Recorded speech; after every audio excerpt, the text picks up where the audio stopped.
300 463 में 300 और यूपी में 63 सीटों पर भी बीजेपी आगे है। लेकिन मैं एक सवाल अब एनके सिंह साहब आपसे, ये जो कह रहे गोदी मीडिया एग्जिट पोल, अब एग्जिट पोल जो मीडिया ने दिखाया उसके आसपास आप पहुंच चुके, तो फिर कांग्रेस वाले क्या या फिर ये विपक्ष वाले जो है जो अभी बोलते चल रहे हैं वो क्या जवाब देंगे? फिर उनके लिए जवाब देना क्या उस समय भारी नहीं होगा? थोड़ा इंतजार करिए। जिस तरह की पॉलिटिकल फेज इसमें है, इसमें ये किसी ने नहीं क्वेश्चन किया था कि मोदी दोबारा नहीं आ रहे हैं या सरकार दोबारा जनता सरकार को आशीर्वाद नहीं दे रही है। कितना आशीर्वाद दे रही है इसकी ये क्वेश्चनेबल था कि क्या वो 303 जो पिछली बार मिला था उससे कुछ कम आएगा, तो ये माना जाएगा कि भाई साहब मोदी की मकबूलियत अपेक्षाकृत कम हुई है।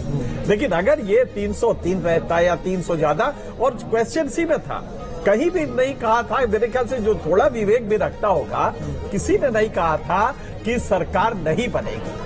सरकार तो बनी थी, 250 आते तो भी सरकार बनती एनडीए की। सर ये इंटरेस्टिंग फैक्ट है एक पंजाब से, माफ कीजिए आपको रोक रहा हूं, आम आदमी पार्टी मनोज सर 3 सीटों पर आगे चल रही है पंजाब में। 2019 में बहुत अच्छा प्रदर्शन नहीं था, लेकिन 2014 में हालांकि 4 सांसद आए थे आम आदमी पार्टी के, इस बार 3 सीटों पर आगे आम आदमी पार्टी। हाँ, देखिए, लगता है कि आम आदमी पार्टी और कांग्रेस का जो अलायंस था दिल्ली में, उसका दिल्ली में इनको फायदा होगा या नहीं होगा ये तो हमें नहीं मालूम, लेकिन पंजाब में वो अलायंस इनको थोड़ा नेगेटिव पड़ा है। और क्योंकि वहाँ लोगों के बीच एक कंफ्यूजन था, और ये देखो फैक्ट है कि कांग्रेस जब भी नेशनल इलेक्शन होता है तो कांग्रेस आम आदमी पार्टी से कहीं ज्यादा बड़ी पार्टी है, तो मेरे ख्याल से मुझे लगता है कि उसका भी एक फायदा पंजाब में मिला। और पंजाब एक इस बार बहुत ही कॉम्प्लिकेटेड सिचुएशन थी पंजाब में वहाँ 4 पार्टी थी और 3-4 कॉन्स्टिट्यूंसी ऐसी थी जहाँ की इंडिपेंडेंट भी बहुत ज्यादा।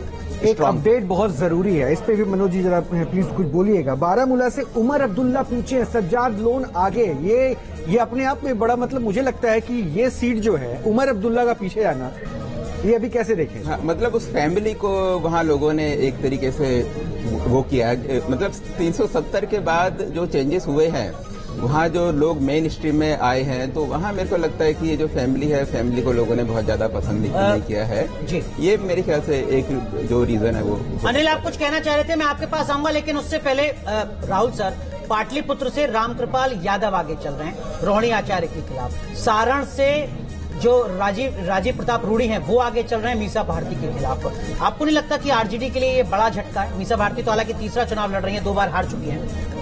झटका है लेकिन अनपेक्षित नहीं है। पिछले चुनावों को आपने खुद ही बता दिया, तो उनके लिए हारना, मतलब यादव परिवार के 2 ही लोग चुनाव लड़ रहे थे, दोनों पीछे चल रहे हैं। अब ये तो मतलब सभी को खटकने वाली बात ये है कि इतने सारे लोग, परिवार के सब लोग कहीं न कहीं उसमें, तो ये जो आरोप लग रहा था। और उसके अलावा हर जगह वहाँ की रामकृपाल यादव बहुत पुराने, बहुत मजबूत और अनुभवी पहले इन्हीं के साथी थे, आरजेडी के सांसद जी, तो उनकी अपनी एक जगह है, उनके अपने लोग हैं, उनके अपने मतदाता हैं, तो उसमें उनके आगे किसी भी तरह से मैं कहूंगा कि केवल अपनी जातीय आधार को छोड़कर और जो बिल्कुल लालू जी के साथ प्रतिबद्ध वोट है, उसके अलावा छोड़कर रोहिणी के पास ज्यादा कुछ था नहीं। लेकिन एनके सर, क्रेडिबिलिटी का सवाल नहीं होगा कि तेजस्वी यादव जो 200 से ज्यादा रैलियां कर रहे थे पूरे बिहार में, अगर वो अपनी दोनों बहनों को आगे नहीं करवा पा रहे हैं शुरुआती 1 घंटे में, तो थोड़ा तो सवाल होगा। नहीं, मुझे वाकई मुझे अपने असेसमेंट में आज करेक्शन करना पड़ेगा इन रिजल्ट्स को देख के। आपने जो कहा वो सही है कि ये असेसमेंट था कि वहां पे बिहार में तेजस्वी यादव काफी अच्छा करेंगे और नीतीश कुमार के ये दल बदल करने वगैरह वगैरह से लोगों में नाराजगी है। लेकिन जो रिजल्ट्स दिखाई दे रहे हैं उसमें कहीं रिफ्लेक्ट नहीं हो रहा। बहरहाल एक छोटा सा परिवर्तन ये तो बता दे कि जब से ये ईवीएम के वो खुले हैं, ईवीएम शुरू हुआ है काउंटिंग, उसमें इंडिया गठबंधन की अपेक्षाकृत जो ये आप रुझान देख रहे हैं उसमें आगे हो रहा है, रफ्तार बढ़ रही है। वो रफ्तार एनडीए की नहीं है। लेकिन ये कितने दूर जाएगा अभी आगे आधे घंटे में ये साफ हो जाएगा। अभी भी जो डिफरेंस है वो 2 और 1 का है, मतलब कि 2/3 रुझान में एनडीए आगे है। तो ये अपने आप में बड़ा होता है, 2/3 1/3 इसको बेकअप करना असंभव होता है लगभग। लेकिन ये है कि जब से ईवीएम खुला है उससे इंडिया गठबंधन इम्प्रूव कर रहा है। बिहार में 146। हाँ, अनिल यादव भी है। अनिल बिहार यादव में दोनों गठबंधनों के बीच में 23% का अंतर है। एनडीए और आरजेडी गठबंधन, आरजेडी उसको उनको मिला लें, 23%। अभी हम मध्य प्रदेश की बात कर रहे थे, राजस्थान गुजरात में भी आपको ऐसी स्थिति मिलेगी, कर्नाटक में भी ये स्थिति थी।